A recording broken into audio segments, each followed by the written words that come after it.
Ustaz ada sebut dalam beberapa hari ini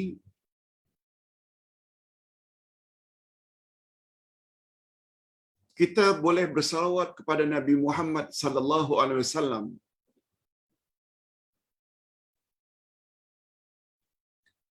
walaupun salawat itu tidak datang dari Nabi. Bentuknya, formatnya,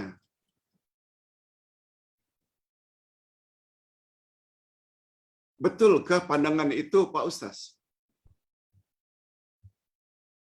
Boleh tak Pak Ustaz beri beberapa contoh? Kita boleh bersalawat ke atas Nabi sallallahu alaihi wasallam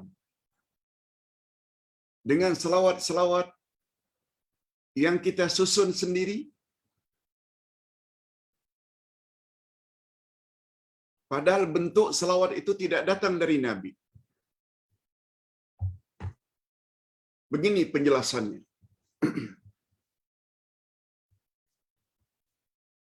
Selawat ke atas Nabi, ia membawa makna doa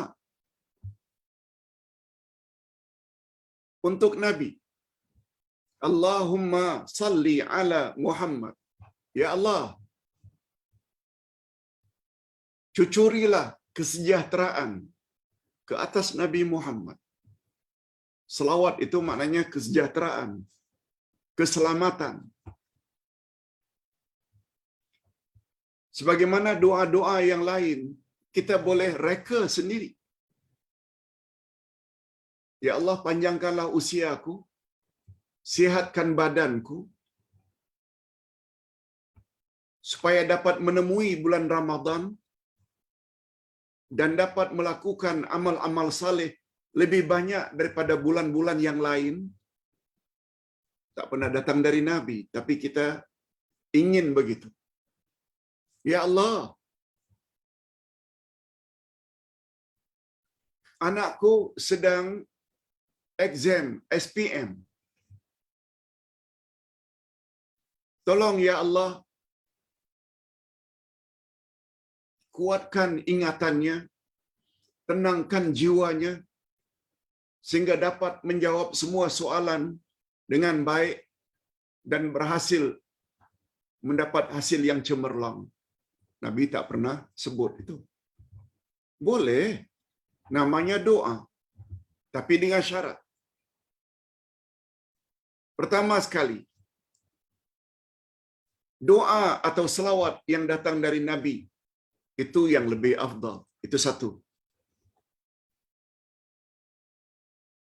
Sebab Nabi yang menyusutnya, liriknya, mesti terselamat dari perkara-perkara yang tidak diinginkan atau yang tidak diridai oleh Allah. Yang kedua, syarat doa atau selawat termasuk ruqyah boleh dibuat oleh umat, tapi dengan syarat di dalamnya tidak ada unsur syirik.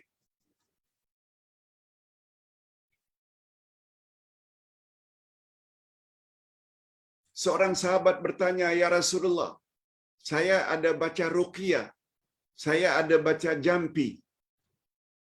Yang jampi itu saya dapati dari nenek moyang dulu di zaman jahiliyah.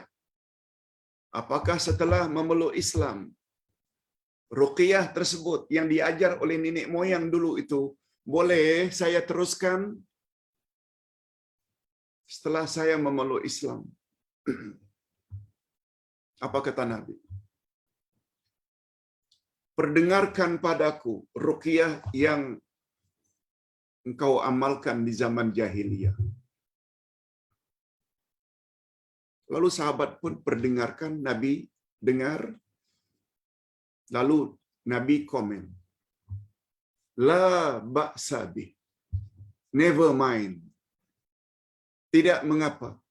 Carry on. Boleh kau teruskan. Sebab di dalamnya tidak ada unsur syirik.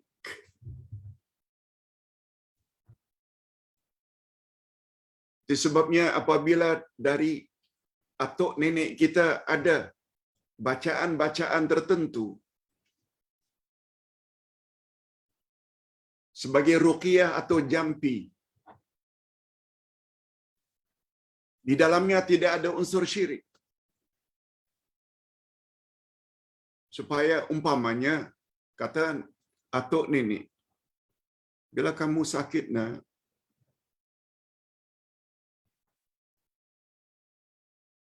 kamu baca 3 qul. Lalu berdoalah kepada Allah, ya Allah, dengan berkat bacaanku surat Al-Ikhlas, Al-Falaq dan An-Nas, kiranya engkau sembuhkanlah penyakit cucuku ini. Tak ada masalah. Membaca 3 qul memang disuruh, apalagi Al-Quran itu syifa. Cuma nenek moyang kata kamu tambahlah dengan bertawassul kepada amal-amal saleh. Membaca Al-Quran itu kan amal saleh. Lalu minta pada bahagian akhir, dengan berkat itu semua, tolong sembuhkan penyakit cucuku ini. Boleh. Begitu juga bila selawat. Karena selawat juga adalah doa. Tapi dengan syarat, tidak ada unsur-unsur syirik. Sebagaimana kita pernah sebut, kata ulama akidah, mereka tidak setuju dengan selawat tafrijiyah yang meletakkan kemampuan menyembuhkan penyakit itu kepada Nabi. Membuka apa yang tertutup itu dinisbahkan pada Nabi. Yang dapat memenuhi hajat manusia adalah Nabi. Itu syirik. Walaupun para ulama berbeza pendapat, Ustaz cenderung itu syirik. Sebab kuasa yang mampu menyembuhkan hanya kuasa Allah, bukan Nabi. Yang dapat memenuhi hajat makhluk hanya Allah. Yang punya nama Asy-Syafi, Maha Penyembuh, Al-Wahhab, Maha Pemberi, Maha Pemberi, atau Al-Mu'ti, Al-Mu'ti yang Maha Memberi. Itu semua adalah nama-nama Allah. Lalu dibagi pada Nabi Muhammad, tak boleh. Itu sebabnya, sebagai contoh, salawat tafrijiyah, salawat syifa,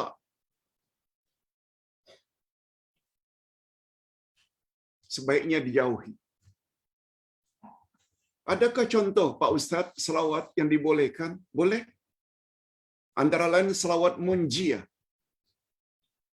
Ustaz pernah tanya perkara ini kepada Syekh bin Abdul Aziz bin Abdullah bin Baz, Mufti Arab Saudi, ketika belajar dulu di sana.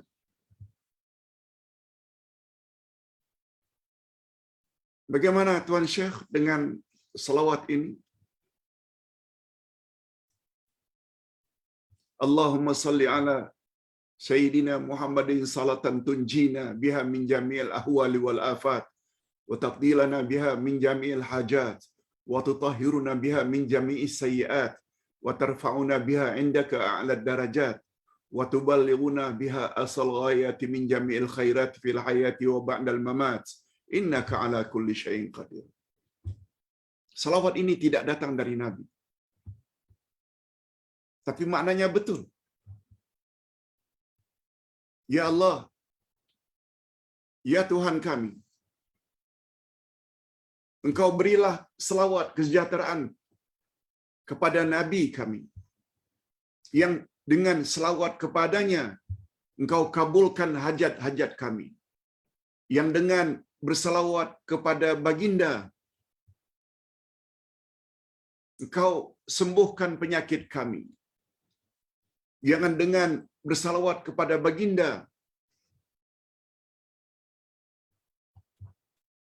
Engkau ini dan itu. Penggunaannya biha, maknanya biha itu dengan berkat selawat. Ini yang namanya bertawasul dengan amal ibadah. Bukan dengan diri Nabi, tapi dengan selawat. Itu sebabnya digunakan istilah biha.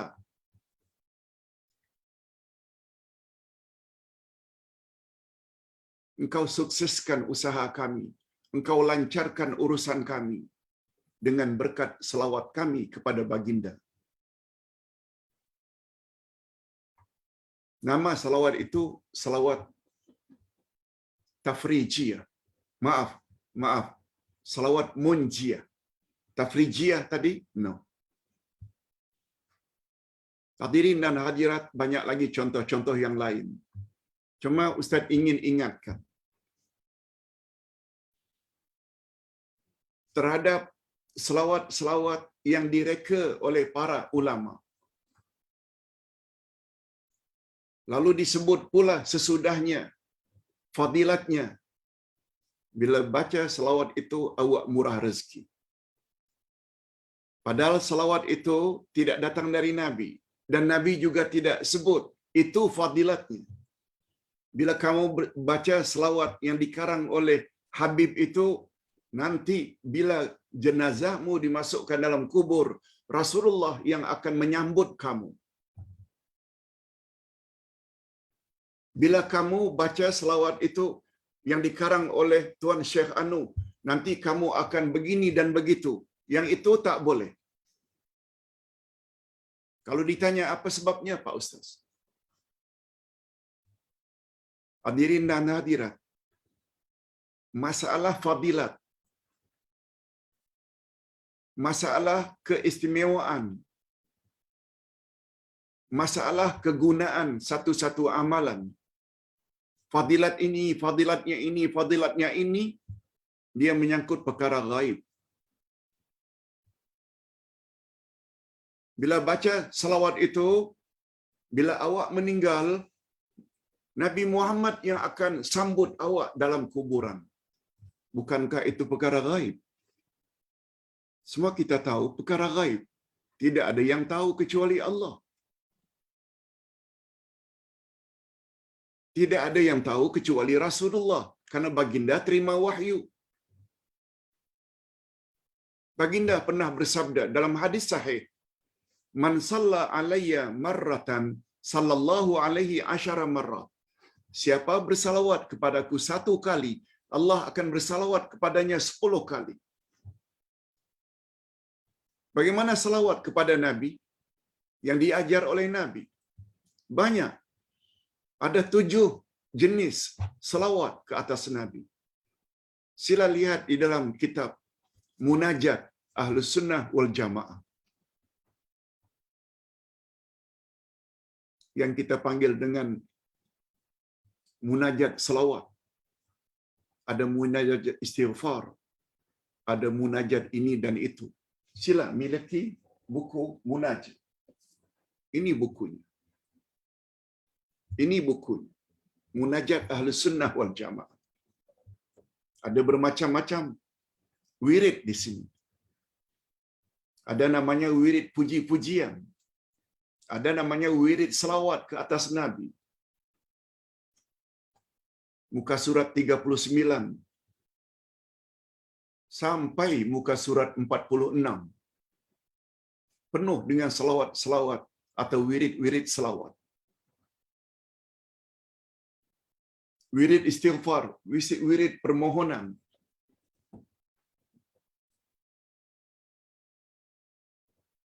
Selain kitab wirid Rasulullah pagi dan petang, ini munajat Ahlus Sunnah wal Jamaah juga sangat bagus untuk diamalkan. Dan juga bagus kalau Ustaz berpesan sempena iktikaf, Ustaz ada buku khas pedoman iktikaf lengkap dengan doa-doa pada 10 Ramadan yang terakhir. Hadirin dan hadirat rahimakumullah. Sekali lagi, bila menyebut fadilat masa akan datang bila amal sesuatu itu termasuk perkara ghaib. Hatta dia kiai, hatta dia habib, hatta dia ulama, dia bukan nabi. Dia tidak dapat wahyu. Dari mana itu semua?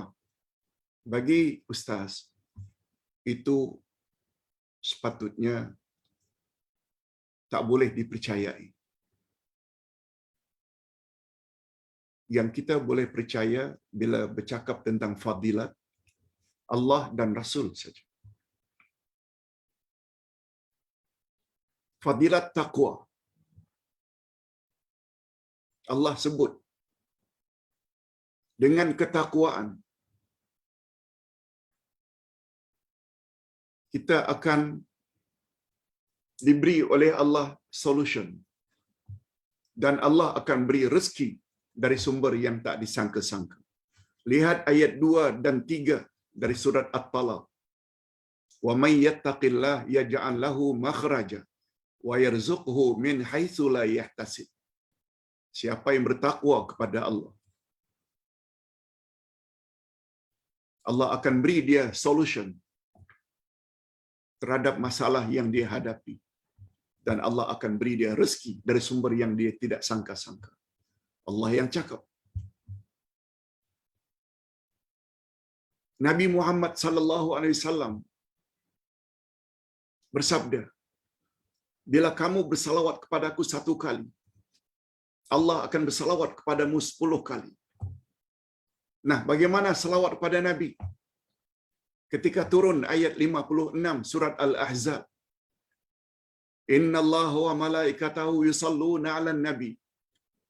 Ya ayyuhalladzina amanu sallu 'alaihi wa sallimu taslima. Firman Allah, sesungguhnya Allah dan para malaikat bersalawat ke atas Nabi. Orang-orang yang beriman, bersalawatlah kamu dan beri salamlah kepada Nabi. Sempena turun ayat itu, sahabat bertanya, "Ya Rasulullah, kami orang beriman disuruh oleh Allah agar bersalawat dan memberi salam kepada Tuhan.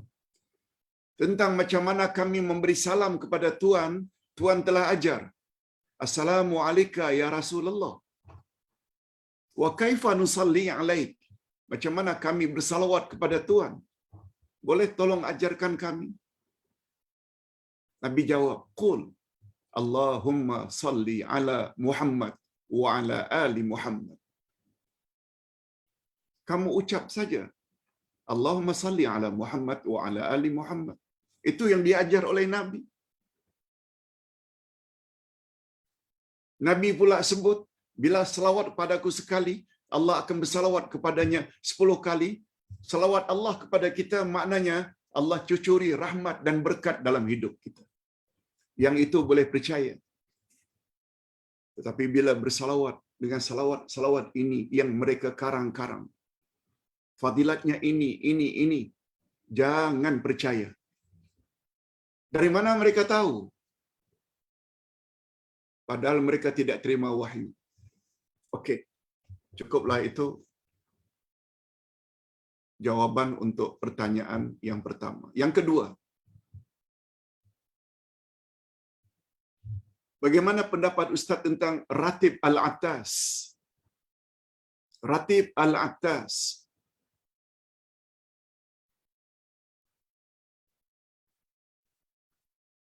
Apakah ia selari dengan sunnah Nabi sallallahu alaihi wasallam?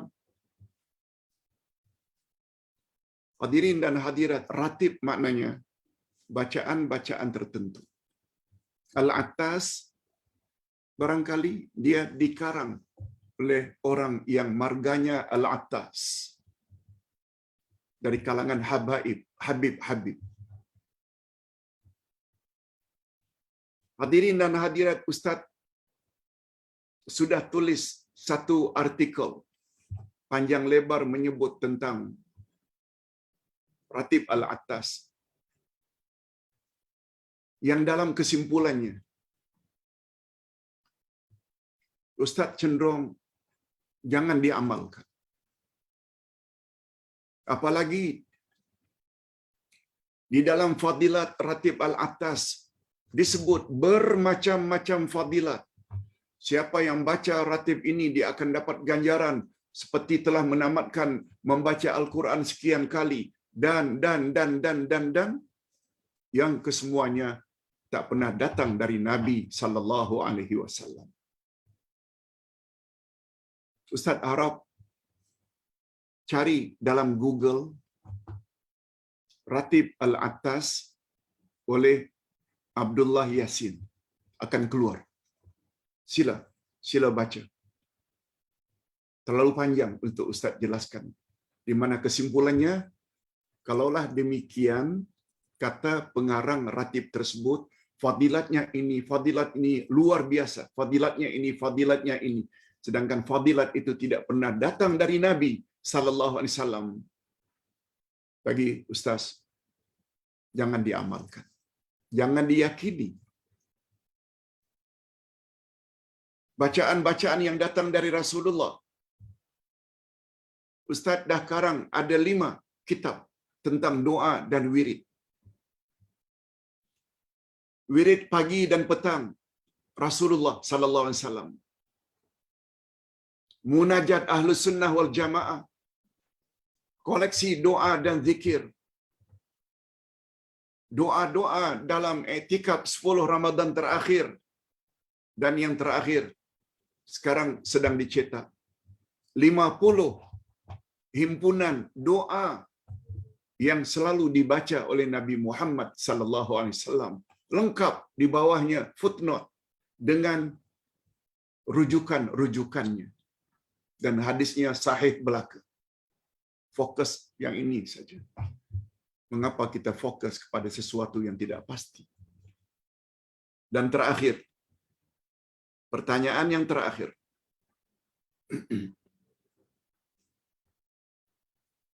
Pak Ustaz,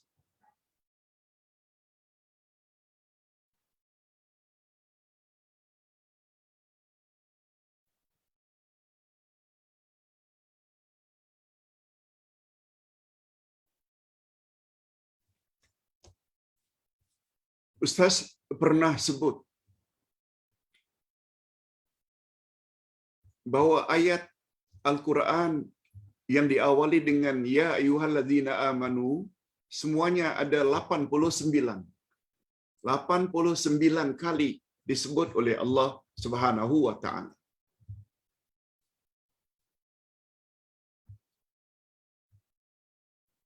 Itulah yang paling banyak dalam Al-Quran disebut.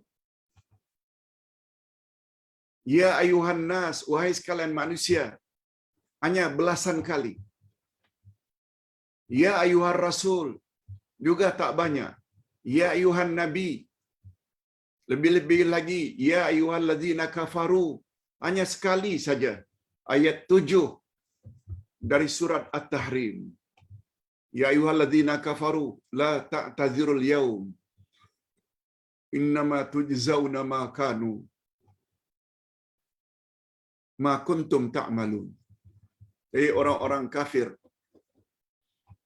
jangan kamu berdolak-dalik pada hari ini, yaitu hari berhisab. Sebab kamu akan dibalas pada hari ini terhadap apa yang kamu telah kerjakan di dunia dulu. Sekali itu saja.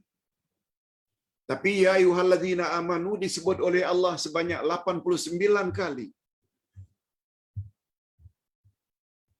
Termasuk ayat yang kita baca tadi.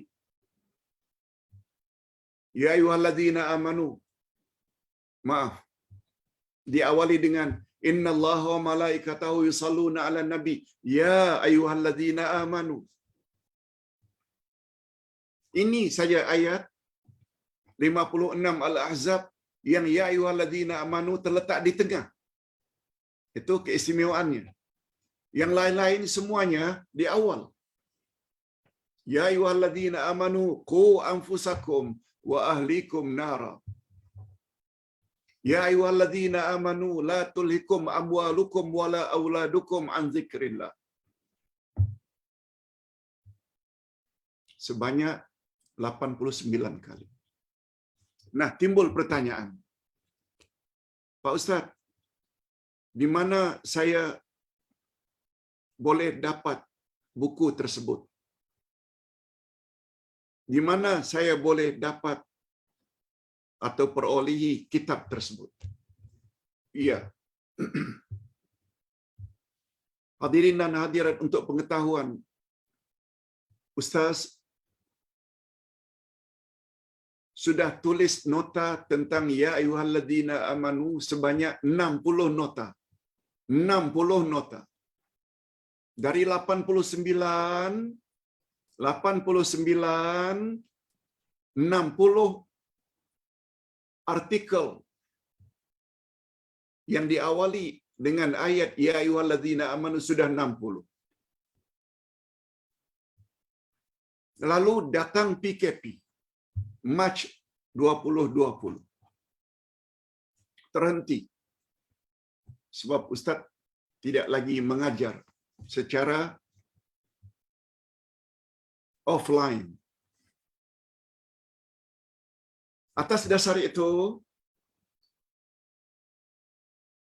karena bukunya akan jadi tebal, Ustaz ambil inisiatif. Ustaz jadikan dia 2 juzuk. Juz yang pertama separuh daripada 89. Berapa separuhnya? Ustaz lebihkan 1 menjadi 45.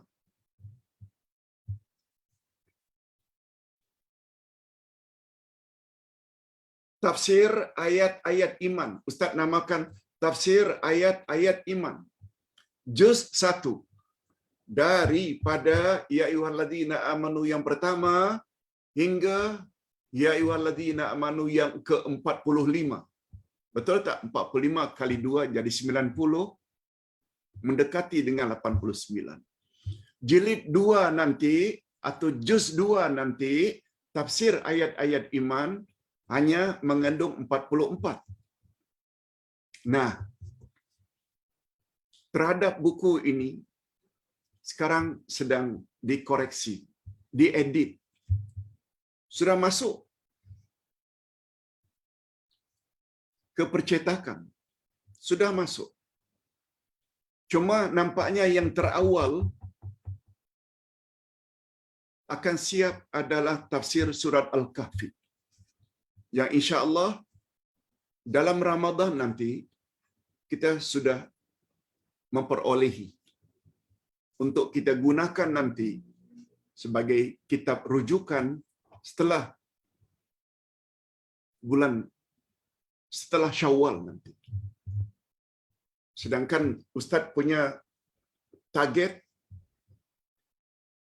bila berakhirnya Akidah Ahlussunnah wal Jamaah jilid 3 yang hampir berakhir, kita akan sambung dengan tafsir ayat-ayat iman. Sebab akidah membawa makna iman. Sebab Ustaz tidak ada buat Akidah Ahlussunnah wal Jamaah jilid 4. Tak ada. Kita akan teruskan insya-Allah dengan tafsir ayat-ayat iman yang di dalamnya ada 45 ayat-ayat iman untuk juz yang pertama. Kemudian menyusul juz yang kedua. Minta maaf kepada penanya, buku tersebut belum siap lagi. Besar kemungkinan Syawal nanti akan siap. Insya-Allah.